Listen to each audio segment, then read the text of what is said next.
आपल्याबरोबर काही राजकीय नेते सुद्धा असणार आहेत। सध्या आपल्यासोबत प्रवीण दरेकर आहेत, भाजपचे नेते आहेत आणि कोर टीम मधले भाजपच्या राज्यातली कोर टीम जी आहे त्यातले ते नेते आहेत। त्यामुळे त्यांच्याकडून जाणून घेऊयात की विरोधक जो प्रचार करतायत की महाराष्ट्रासाठी काही मिळालेलं नाहीये, खरंच त्यांना तसं वाटतंय का? कारण खरं तर काही वेळापूर्वी देवेंद्र फडणवीसांनी सविस्तर प्रतिक्रिया दिलेली आहे। मात्र प्रवीणजी, हा जो मुद्दा आहे विरोधक प्रामुख्याने मांडतायत की महाराष्ट्राच्या वाट्याला या बजेटमधून काहीही आलेलं नाहीये, कितपत तुम्हाला हा आरोप पटतोय?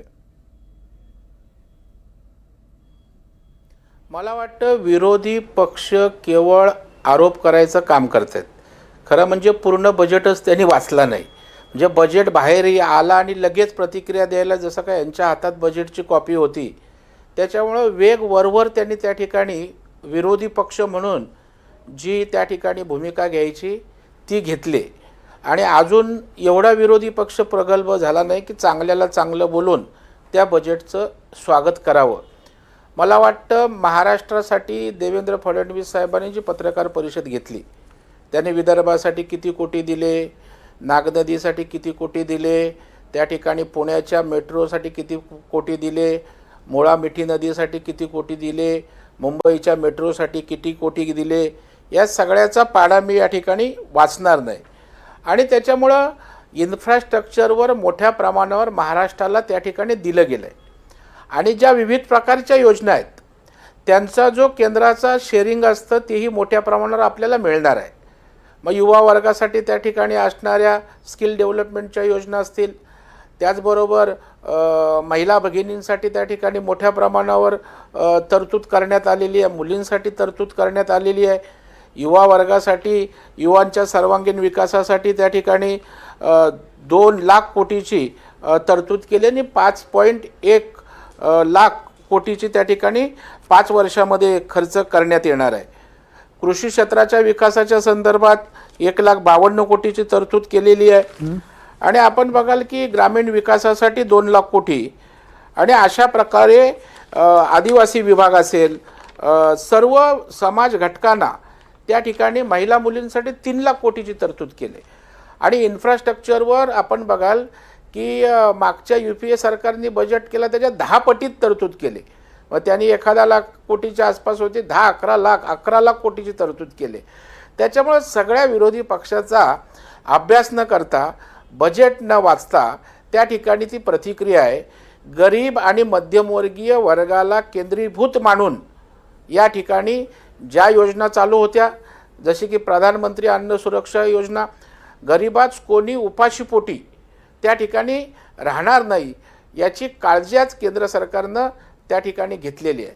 आणि त्याच्यामुळे मला वाटतं समाजातल्या सर्व घटकाला सामावून घेणारा अशा प्रकारचा तुम्हाला जरी असं वाटत असलं तरी विरोधकांना तसं वाटत नाही। विरोधकांचे प्रतिनिधी म्हणून सचिन अहिर आपल्यासोबत जोडले जात आहेत। सचिनजी, हा जो मुद्दा प्रवीण दरेकर मांडतायत की जरी महाराष्ट्रासाठी स्पेसिफिक अशा काही योजना जशा आंध्र प्रदेश किंवा बिहारसाठी घोषित केल्या तशा नसल्या तरी सुद्धा अनेक महत्त्वाच्या ज्या योजना आहेत महिलांसाठी असतील, मग स्किल डेव्हलपमेंटचे प्रोग्राम असेल किंवा इंटर्नशिप 500 मोठ्या कंपन्यांमध्ये इंटर्नशिप देण्याचा तशी योजना असेल, साधारण अशा मोठ्या योजनांमध्ये महाराष्ट्राला त्याचा लाभ होणार आहे किंवा आवास योजनासारखी योजना असेल, शहरी भागासाठी काही त्याच्यात तरतुदी करण्यात आल्या आहेत, अशा योजनांमधून महाराष्ट्राला लाभ मिळणार आहे आणि तो पुरेसा आहे असं त्यांचं म्हणणं आहे। मुळामध्ये जर आपण बघितलं असेल की बजेट हा देशस्तरावरतीच असतो आणि आपण याची चर्चा यासाठी करतोय की बिहार आणि आंध्राला एक वेगळा न्याय देण्याची भूमिका ज्या अर्थी घेतली तर मग महाराष्ट्राला का नाही। पण आपण ज्या योजना त्यांनी जाहीर केलेली आहेत, तुम्ही जर बघितलं असेल तर मूलभूत शेतकऱ्यांची अपेक्षा होती की MSP प्रमाणे ते दर ठरले पाहिजे होते। गेल्या वेळी एवढं मोठ्या प्रमाणावर ते आंदोलन झालं, ते बिल मागे घेतल्यानंतर ही अपेक्षा होती। तरुणांना रोजगार मिळेल म्हणून 30 लाख लोकांचा आम्ही करू अशी भूमिका त्यांनी घेतली आहे, पण गेल्या 5 वर्षाच्या कारकीर्दीत किती लाख मिळाले हा माहित नाही। अग्निवीर सारखी योजना आम्ही ते फेटाळून तरुणांना शासकीय नोकऱ्या मिळवून देऊ ही जी भूमिका जी मांडण्याचं काम त्यांनी प्रचाराच्या मध्ये केलं होतं ते कुठे अंतर्भूत करताना आपल्याला पाहायला मिळालं नाही। बेरोजगारांना आम्ही 500 कंपन्यांमध्ये आपण ज्याला आपण इंटर्नशिप म्हणतो ते देतो। त्यात नवीन काय, स्किलच्या माध्यमातून ते तर इंटर्नशिप किंबहुना फिक्स टर्म मध्ये ते त्यांना द्यावंच लागतं मागून।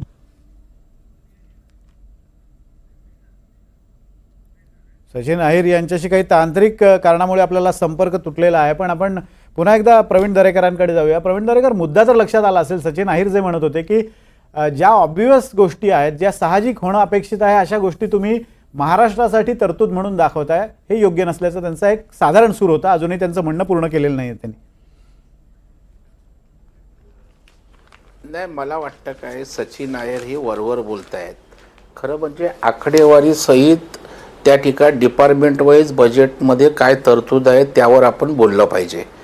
आता युवा संदर्भात बोलत असताना जर आपण बघाल की युवकांसाठी 2 लाख कोटीची तरतूद केली, 500 कंपन्यांमध्ये 1 करोड युवकांना त्या ठिकाणी इंटर्नशिप दिली जाणार आहे.